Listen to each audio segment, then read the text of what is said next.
ধৈর্য ধরতে হয়। হ্যাঁ, যখন যে যা মনস্কামনা করে সে কিন্তু পেয়ে যায়। কিন্তু ধৈর্য ধরতে হবে। একদম। কি গো ঠাকুমা, তুমি এখানে কি করছো এত রাত্রিবেলা? আমার মেয়েকে বলছি। কি বলছো? লোকে বলছে, ওর ভক্তরা বলছে, অনেকেই তো কমেন্ট করে জানাচ্ছে। হ্যাঁ, আমাকেও অনেকে কমেন্টে বলছে যে আমি মায়ের কাছে গেছিলাম, এই হয়েছে। আর জানাচ্ছে হ্যাঁ। যে স্বপ্ন দেখেছি, হ্যাঁ, আমার হ্যাঁ, এই কাজ হয়েছে, হুম। আমাকে একটা মাধুরী দেবেন নাকি। হুম। তাই বলছি মা, সবার কাজ করো মা, যারা যা কামনা করে আসবে সবার কাজ করো। হুম।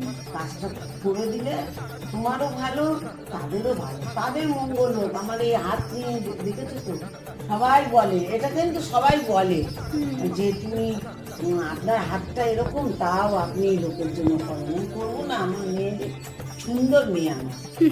তোমার মেয়ে কিন্তু সবার কথা শোনে, যাই বলে না না কেন। শোনে, যে যা মনস্কামনা করে। যেটা হওয়ার করিয়েছে দেখি।